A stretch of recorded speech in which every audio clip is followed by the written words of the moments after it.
Welcome to Quick Shots, a short format traditional archery podcast where we introduce you to some of the world's most influential traditional archers and occasionally some random dudes. Hey everyone, welcome back to Quick Shots. I'm your host, Mick Chambers. I'm here with Jared Guillien. Hey man, we've been friends for a while now, ever since Barebow Boot Camp. Yep. But that's when we met, right? I think that was the very first time. Yep, we met out there. That was an awesome event. I learned a lot from those folks, and I actually found out who you were there. Yeah, nobody. Yeah. Hey, man. So thanks for joining and doing the show for me. I really appreciate this. I'm getting ready for ETAR, and you kind of allowed me to slip this in, and I really appreciate that. I know you're busy. I know you're working and stuff like that. But hey, why don't you tell everyone who you are and kind of give us your background on, how'd you get into traditional archery? Because I've seen you shoot. I don't know if you're into traditional archery yet, but you're getting there. You know what I'm saying? I'm dabbling. So yeah, it was 3 years ago, maybe the fall of 2018. So, coming up on 4 years this fall. We had family land all through my youth growing up until about 4 years ago. And, we grew up out there hunting, bow hunting, compounds. Dad started us young with the little fiberglass recurve that everyone started with. And then as we progressed and got more proficient, he let us move to fingers with a compound, then throw some sights on it, and kind of let us choose our direction with bow hunting. And, we were kids and it was easier to have sights and a release. So that's what we ended up with. I did that for a lot of years, had a lot of fun bow hunting, just, enjoying it. But in 2018, we found out at hunting season, it was the last season that the family land was going to be available to us. So that kind of jolted all of us. And I don't know, I wanted a change. Like, well, I guess I'm hunting public land now. Let's make it tough. And I'd always been kind of interested in the trad bows and looking at them. And I actually found one online on a classifieds. It's like an old green bear for like $75, 53 pounds. I went and picked the thing up, and way too much bow. And so I ended up getting rid of that one. But, in that first fall, I discovered the push, like obviously the push, the greatest resource out there for a starter. I found that original video, and that really got me off and running. Started off looking at these cool stick bows, like, can I shoot that thing? And then watching some instructions, like, yeah, I can shoot that thing. Since then, I've been corrected that I can and can't shoot the thing. So it just kind of depends. But I've been having a lot of fun kind of navigating every facet of the sport, starting off, I only like recurves. What a preposterous thing to say. Yeah. So just kind of going in and out of the barebow world. I think I was shooting an aluminum riser when I met you. I was shooting that WF, and that was kind of my core hunting rig, the WF-19. And then, I don't know, I just started kind of dabbling in everything and just going crazy with it. And now I would call myself probably more of a longbow wood arrow shooter. I have a lot of fun with that. Really? Yeah. So I mean, okay, let's just go back just a little bit. So sure. You're shooting recurve, we meet barebow. So it hasn't been really that long for you, actually. No, not really. No. And then so you're when you saw that push archery, the very first that first episode, the film, sorry, not the very first one, but the film. I think a lot of us did that too. I think there's nothing else out there. Yeah, I'll be honest, there's resources out there, but you're right. There's all those DVDs that were available, on how to shoot a barebow, and there was resources out there, but that one was done so well. Matt and Tim did such a great job. Comprehensive and palatable for the novice. It went from, can I shoot this bow, to, yeah, I can shoot this thing. And then, the journey afterwards. Yeah, it's a great resource. And the journey is crazy. If, you're ahead of me, but we're kind of going through the same thing. Some of the things you're talking about, then I learn them like a month or 6 months later. But we've talked back and forth, and we go back and forth, on video, and we shoot together. Yeah. But yeah, it's amazing to see, you going through that journey, and then me going through that journey, and then I'm kind of following fast follower behind you. At least I think I'm fast follower behind you, but you've gone from recurve and shooting barebow to now you're wood arrows and a longbow. So why the change? Well, so I was shooting a lot of barebow this winter. I'm fortunate to have like 22 yards in my basement. So, we shot together in my basement, and, I like the barebows for figuring out the form, the mental control, and getting kind of, that static range feel. But when I got outside, it just didn't feel right to me. I was like, I need to try something. I have a buddy that lives locally, and he's, dyed in wool. He's wood arrows and Oh, good. the whole 9 yards. So he gave me a set to mess around with, and you shoot one tuned wood arrow out of a longbow, and I think you'll get it. You talk to these guys, they can't really put a word on it either. The feel, the sound. I think what it is that they fly better than you expect them to all the time. A well-tuned arrow. You listen to Trevor all the time. He'll put a well-tuned wood arrow up against any carbon barebow, anything. And I believe it, man. It's just fun to see that kind of accuracy with a wood shaft, natural materials. So I think that's a bit of hyperbole, but yeah, sure. I mean, the tolerances for a carbon arrow and a barebow rig and that are just so much higher than what they are for, your longbow and stuff like that. But as you said, I mean, there's that added challenge that goes into there. Now, remind us where you live in Southern Canada, right? No. I live on the exciting side of the border, just south of Milwaukee. Yeah, Wisconsin. That's Wisconsin, Southern Canada. That's what we call more grit, but that's okay.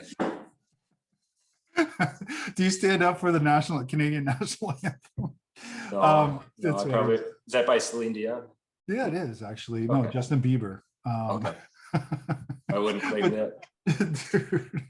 So yeah, Wisconsin's a hotbed for archery. It kind of is like the Midwest version of Pennsylvania, I think. For sure. I would call it that 100%. Where I live, if I had to kind of ballpark, I probably have 6 to 8 clubs within probably a 20-mile radius of me.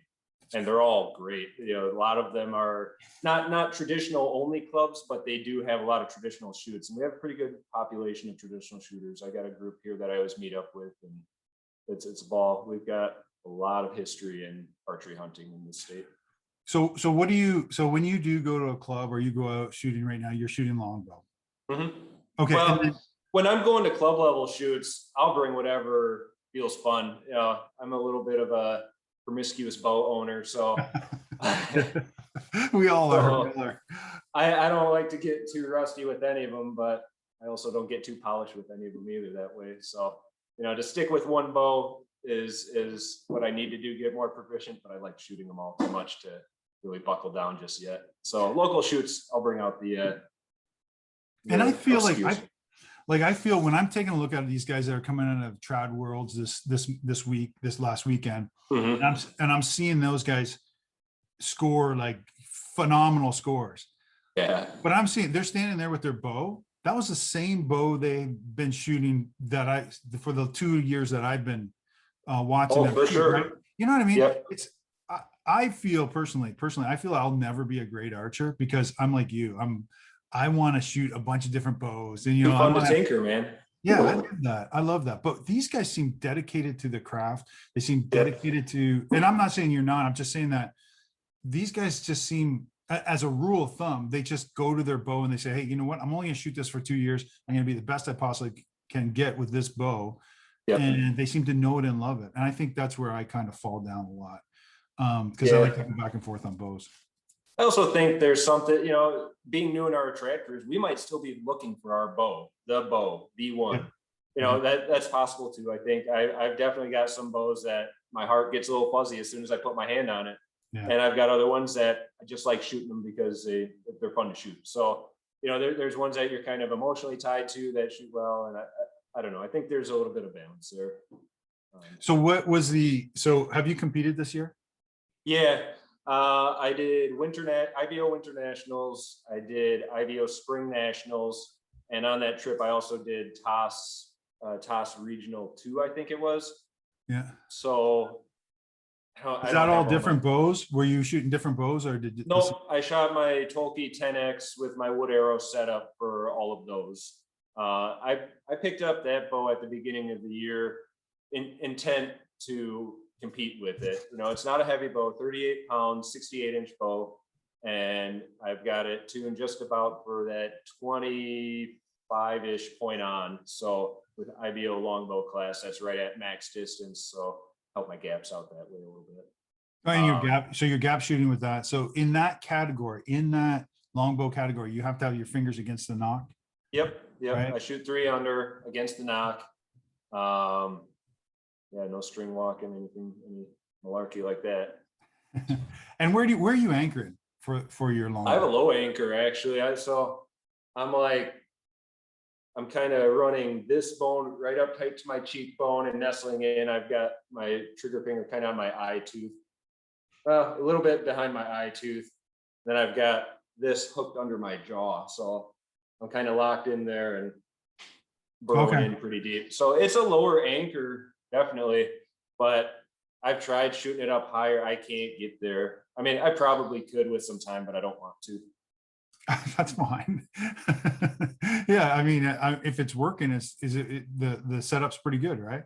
Yeah. I found, you know, when I get in my alignment, if I try to move that up here, it closes me up a little bit and it messes everything up. So it's what's been working for me. I don't know. I might have had a middle finger, the eye tooth early on, but I moved it down to something more comfortable where I could have a few more landmarks, the back of the jaw, the cheekbone, and the tooth. Yeah, no, that's so different spots to anchor on. So the more the better, right? The more consistency gives you better consistency. So, okay, what arrows are you shooting? Right now I'm shooting,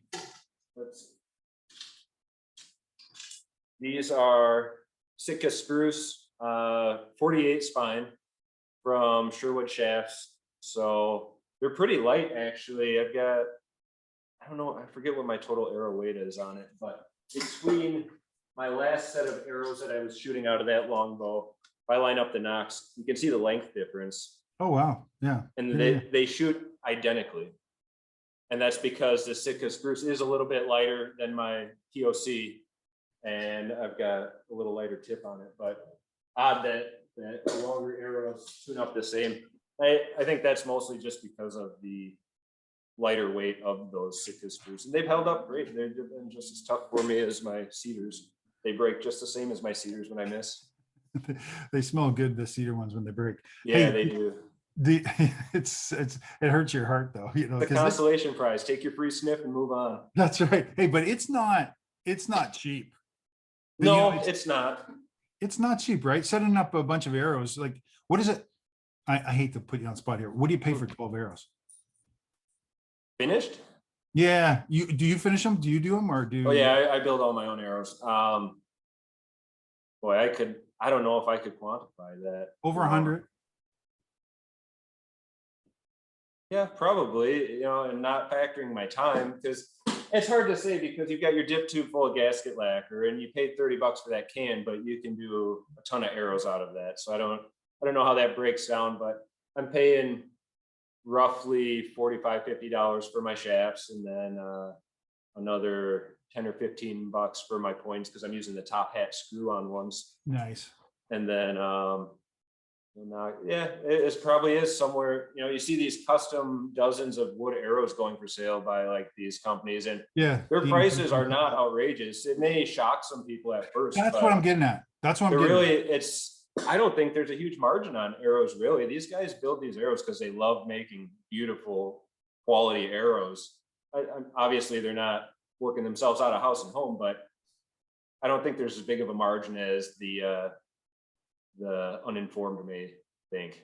Because it's a lot of work, straightening, finishing, all, you know, it's all steps, and it's, you know, I kind of feel like the more primitive you go, the more a lot more difficult it is to be, you know, accurate with that sort of equipment. Although I know you mentioned that Trevor thinks that they're really accurate, but you know, it gets a little bit more tough to do. It's less forgiving, you know, and you have to, you know, you have natural shafts, and you got to be looking at those all the time. Like, I mean, I don't I feel like, when I do see someone shooting cedar shafts or wooden arrows, they're pulling them out of their quiver and they're looking at them first, and then they're putting them in Yeah. their bow.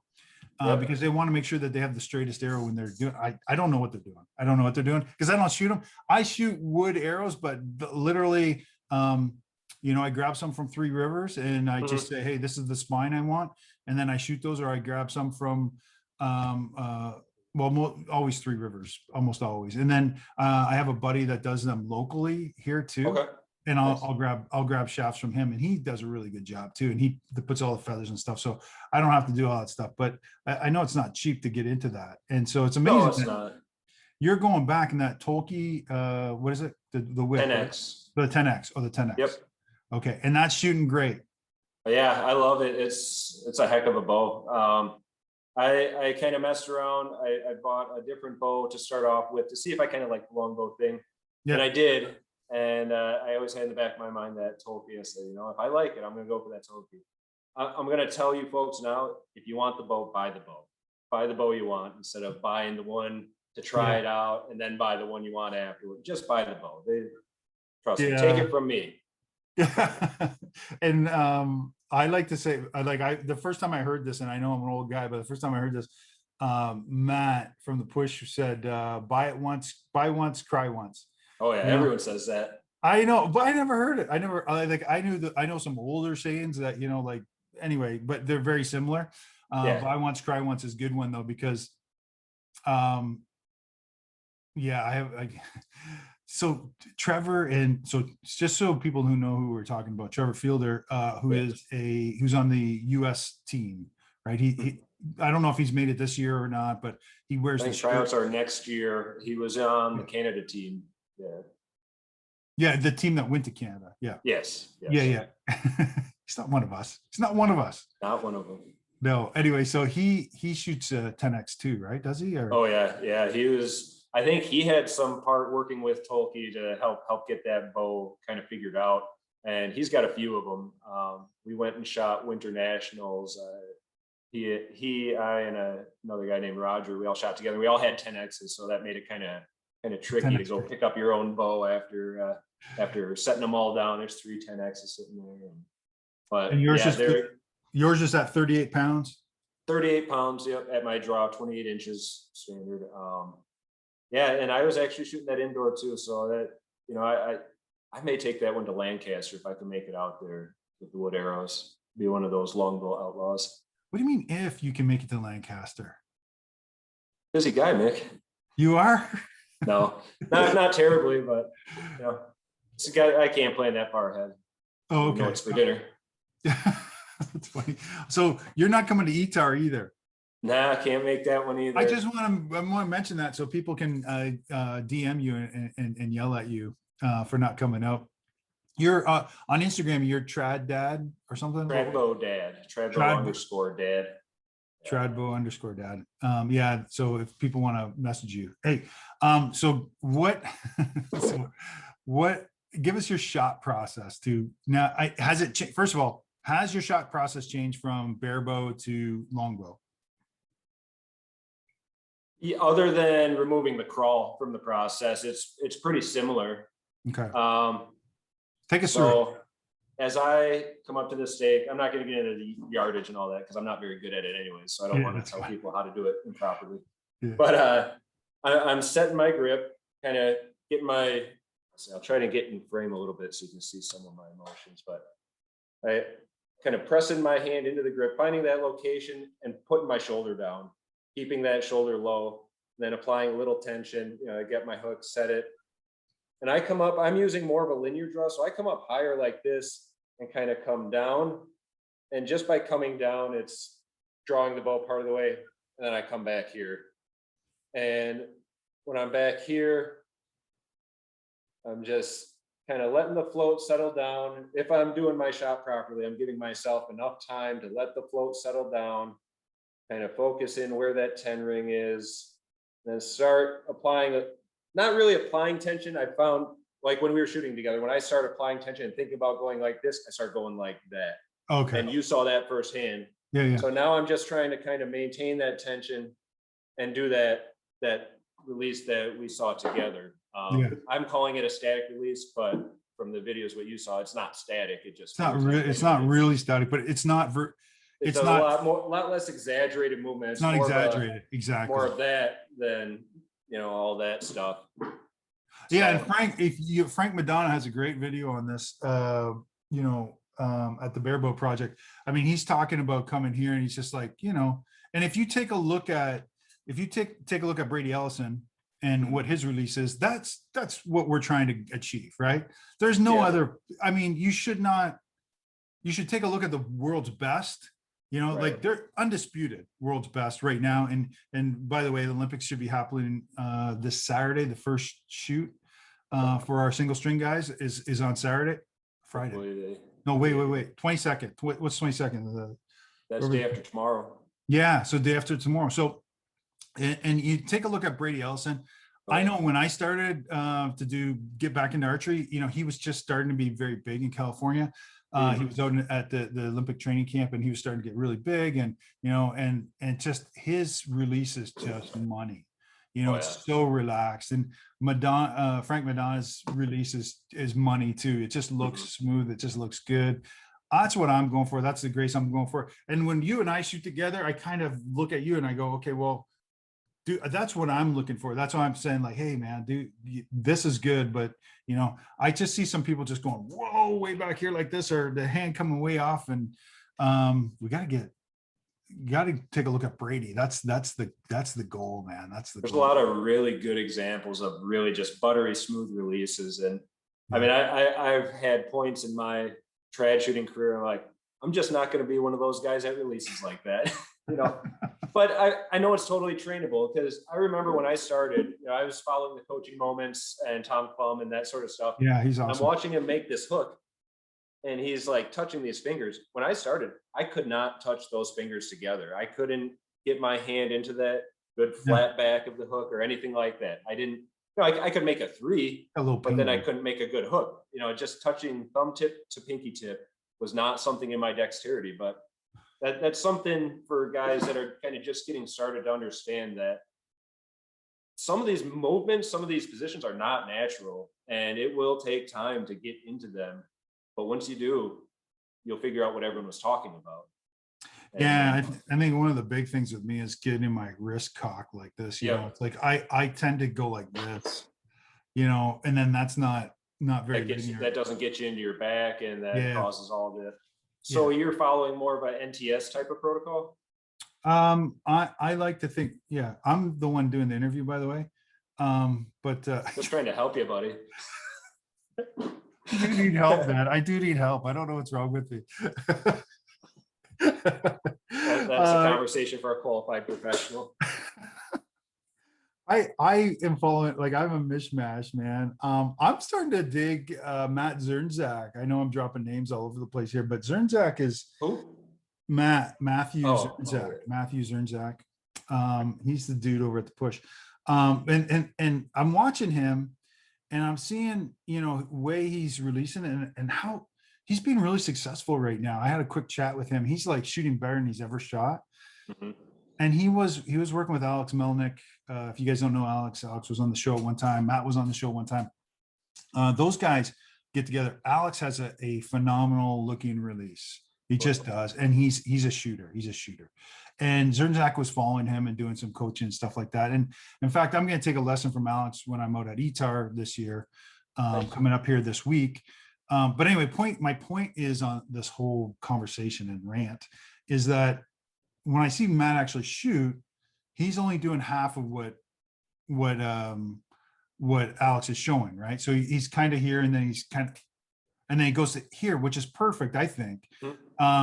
Alex is like comes way like he's a very aggressive release, right? Yep. And so I think there's this crossing between, and I love the way Matt's shooting right now. It looks good. I'll be able to see him out at ETAR, and we'll talk to him a little bit too about this. But this release thing keeps coming up and up and up, and it will forever. I think you were doing awesome, man. Last time I saw you shoot, you were shooting with me. I mean, it looked smooth, man. It looked like you were in control. Doing okay. It ebbs and flows. We know this, you know, as long as long as we're not just posting all our tendering groups online and, lying to ourselves, we can continue to grow. But I don't know, I see a lot of one arrow groups, and like, you should see how tight I can pack a one arrow group. It's like, it's like 11, 30 seconds group, man. Yeah.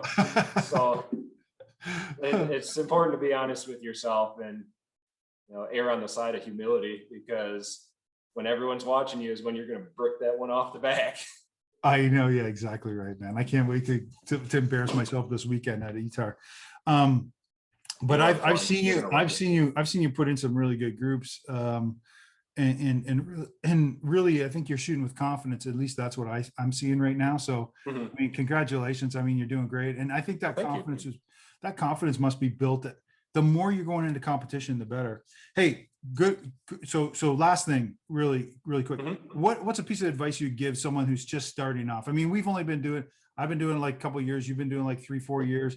But you've learned a lot, so much. So what is it that you would recommend people do if they're just starting off in archery? Someone's looking to pick up the stick bow, I would say, first and foremost, don't overbow yourself. Your form is paramount.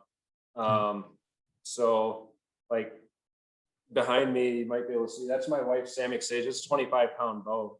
And if I just can't get it together, I'll start shooting her bow, because you can't get off the string clean on a 25-pound bow like you can on a 55-pound bow. So really focus on the aspects of your shot. You have to build it. It's not going to be like, all right, I wrote down my shot process. Now I'm going to take it to the range and now I'm hitting X's. You have to develop every step of your shot. And it's one of those things. I think it's just time behind the bow that is really going to get you familiar. Now we're fortunate to have more information than we need out on the internet, way more, and of varying credibility and quality information. I would just say, go easy, do your homework, and find the trends where, you find 10 guys telling you to stay vertically and keep your alignment, and one guy saying hunch over and cant it. That'll fix your problem. There's different generations of people that learned how to shoot the stick, and different schools of thought that come with that. So I would just caution people to go easy, be careful where you're getting your information from, and just put time in with the bow. You'll figure it out. And it's not always going to be just by reading and watching videos. That will help get you off the ground. But just I mean, I picked out the one. I mean, there was a really good, that last little piece that, put in time with your bow, right? Yes. I think we talked about that a little bit earlier. You're saying, it's so true. I mean, it's not, the stick bow isn't something that you go, hunting season is over. I'm going to go pack my bow away and then get ready for hunting season come, August. That's why I switched to the stick bow. I got sick of looking at my compound in its case all year long, except for a couple of weeks before deer season. 3 arrows at 30 yards, just like this. It's like, all right, we're hunting. I didn't like that. It was boring to me. So, find something a little tougher to do. I think a little quip I would give to the new archer is, remember, you shoot the bow shoots the arrow. Yeah. Yes. But I forget who said that, but that has always stuck with me. You shoot the bow. If you shoot the bow right, it's going to do what it needs to do. But you shoot the bow. You don't shoot the arrow. Yeah, and your bow's usually more accurate than you are, so you got to be. Definitely. I think there's a couple other things too. I mean, you gave a lot of good information in there. One of the things that I relate back to, martial arts, is that I'm a martial artist.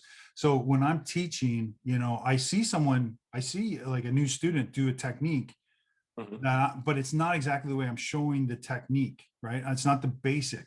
But they're doing it and it's actually working really well. Yeah. Yep. So, that's okay, but it's not repeatable every single time. So what we want is a new archer. We want something that's repeatable. So get the basics down first is what I pulled out of what you were saying. Get those basics down first. And then if you want, you kind of cultivate them. If leaning helps you, that's not good basics, right? So get the basics first, get the back tension first. I mean, go see a coach like Tom Klum or, and even just look for content by coaches that's out. There's a lot of free content out there, and there's some really good stuff. Yeah, it's amazing. So, So if people want to contact you, I mean, I contact you when I'm trying to fix something, and then I say, hey, let's jump on a video real quick, and then you help me out with that. yep. And it's been super, super helpful, and I appreciate you. If people want to contact you and maybe kind of create that relationship, I don't say just video call him right away, but Yeah, I'm not. I did last night. I'm not the most available person all the time, but I mean, I love If they want to talking contact archery. you, how do they get? So then, how do they get hold of you? So they can find me on Facebook under my name, Jared Guillien, just a dude. And then Instagram also just kind of a personal page with a bunch of, if you like looking at bows and arrows, and sometimes my girls being silly, like that's what I do on Tradbo_dad. And like I said, I don't know what I'm doing with it, just posting cool pictures because all my family on Facebook doesn't want to look at it all. So yeah. Well, it's good if another archer can get, I mean, I think I've helped out a few people, and you know, I'm no expert. Really satisfying to see people kind of get captivated by the bow like I've been. Yeah, that's right. That's right. It's nice to have those people. So, I mean, get hold of Jared if you can. Hey, before we go, you got a trip coming up soon? You're going to be unavailable? I'm going to be unavailable starting, well, probably in about a week here. I'm going to be gone for about a month, unreachable. So I got a pretty fun trip coming up. All right. Well, I can't say too much more about it right now, but we will catch up for sure when I get back. Probably have much to discuss. For sure. And, you know, we'll leave with that teaser. I want to thank everyone for sticking around watching. Jared, I want to thank you for being on the show at such short notice. Thanks for having me, man. Yeah, I really appreciate it, man. I really appreciate it. I hope you enjoy ETAR. You're going to have a blast there. It's just a tradgasm of awesomeness. You're going to, you're going to have to ice your shoulders when you get home, but you're going to have a ball. You're going to love meeting all the people out there, and you're just going to enjoy it. Soak it in. I will, man. And you know that for people who are listening, I'm going to be doing a lot of videotaping. So I know you say my shoulders are going to be sore, but I don't know that I'll pick the bow up a lot. Like I'm going to, because I want to, right? But I definitely want to carry my camera around, and I want to drink some beer with some friends. Some new. It would be just like a Canadian go to ETAR and not shoot a bow. Yeah, it's not going to happen. You're peaceful people. It's okay. I know. All right, brother. Thanks very much. Thanks everyone for watching, you know, and we'll talk to you again soon on Quick Shots, but don't forget to like, follow, subscribe on, and so that you get all the latest on ETAR. I'm telling you, man, get over to Instagram, follow us on Instagram, follow Jared on Instagram. Nancy-Leah Woods, nancy-leah.woods is going to be my co-host. That's going to be awesome too. So anyway, until we talk again, see you later, guys. Take care.